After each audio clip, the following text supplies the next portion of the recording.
রাজধানীর উত্তরায় গৃহকর্ত্রী আয়েশাকে চেতনানাশক ওষুধ খাইয়ে হত্যার ঘটনায় গৃহকর্মী বিলকিস এবং চোরাই স্বর্ণ ক্রয়কারী রবিউল আওয়ালকে গ্রেফতার করেছে পিবিআই। এই মামলার কোনো ক্লু না থাকলেও রহস্য উদ্ঘাটন করতে পেরেছে এমনটাই দাবি করেছে পিবিআই। বারবার ঠিকানা বদলের পরও গাজীপুর থেকে গ্রেফতার করা হয় অভিযুক্ত বিলকিসকে। ঘটনাটি গেল 17 ফেব্রুয়ারির।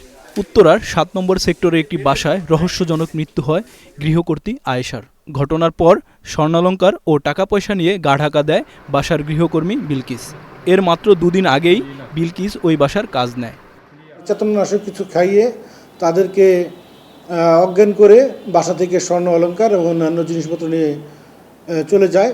আয়েশার ছেলে ও মামলার বাদী মনোয়ার হোসেন জানান, বাসা থেকে প্রায় 11 ভরি স্বর্ণ ও নগদ 1 লাখ টাকা লুট করা হয়েছে। আমার মায়ের গায়ে ছিল প্রায় 5 ভরির মতো, আর আমার রুমে যখন আমরা এই করি আমাদের একটা স্বর্ণের ব্যাগ থাকে, হাবিজাবি সব মিলিয়ে দেখা যাচ্ছে যে প্রায় 6 ভরির মতো নেই। নগদ টাকা পয়সা প্রায় 1 লক্ষ টাকার মতো ছিল। এই ঘটনায় মূল অপরাধী বিলকিসকে আটকের পর পিবিআই কার্যালয়ে সংবাদ সম্মেলনে অতিরিক্ত ডিআইজি মোহাম্মদ এনায়েত হোসেন মান্নান জানান, বিলকিস এর আগেও একই রকম ঘটনায় গ্রেফতার হয়েছিল। সে ছদ্মনামে বাসাবাড়িতে কাজ নেয়, পরে একই কৌশলে ঘটনা ঘটিয়ে গা ঢাকা দেয়। এই সেম ধরনের যে মামলাগুলা ঢাকা সিটিতে, আমরা এই মামলাগুলা পর্যালোচনা করতে গিয়ে অনেকগুলো ছবি আসে। তার ভিতর সেই ছবিগুলা আমরা বাদীপক্ষকে দেখানোর পরে এক পর্যায়ে কিন্তু ভিকটিমের যে পুত্রবধূ সে চিৎকার করে বলে ওঠে যে এই মেয়েটাই তো আমাদের বাসায় আসছিল, এই মেয়েটাই তো আমাদের বাসায় এসেছিল। তার এই অপরাধের প্যাটার্ন হচ্ছে এইভাবে যে সে অপরাধ ঘটিয়ে বাসা চেঞ্জ করে ফেলে। সিসিটিভির ফুটেজ পর্যালোচনা করে অভিযুক্ত বিলকিসকে শনাক্ত করে পুলিশ। গ্রেফতারের সময় তার কাছ থেকে চেতনানাশক ঔষধের পাতা উদ্ধার করা হয়েছে।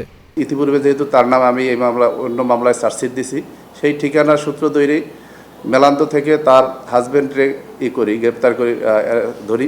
তার কাছ থেকে তথ্য নিয়ে গাজীপুর চৌরাস্তা থেকে বিলকিসকে গ্রেপ্তার করতে সক্ষম হই। লুট হওয়া স্বর্ণের ক্রেতাকেও গ্রেফতার করা হয়েছে। 2 আসামি আদালতে স্বীকারোক্তিমূলক জবানবন্দি দিয়েছে। সেই গোল্ডের যে জুয়েলারি সেখানে আমরা যাই এবং সেখান থেকে আমরা ওখানে যে গিয়েছিল সে রিলেটেড আমরা সাক্ষীও পাই এবং ওই সাক্ষীও আনসিক্টেবল করেছে। সেখানকার একজন আসামি আমাদের কাছে গ্রেপ্তার রয়েছে এবং তাকে কোর্টে উপস্থাপন করা হয়েছে। বাসাবাড়িতে গৃহকর্মী নিয়োগের ক্ষেত্রে আরও সাবধানতা অবলম্বনের আহ্বান জানিয়েছেন পিআইবির এই কর্মকর্তা। তার ছবি রাখা দরকার, তার এনআইডি এবং তার মোবাইল নাম্বারটা আমাদের সংরক্ষণ করা দরকার। আইমন সাজিদ, স্টার নিউজ, ঢাকা।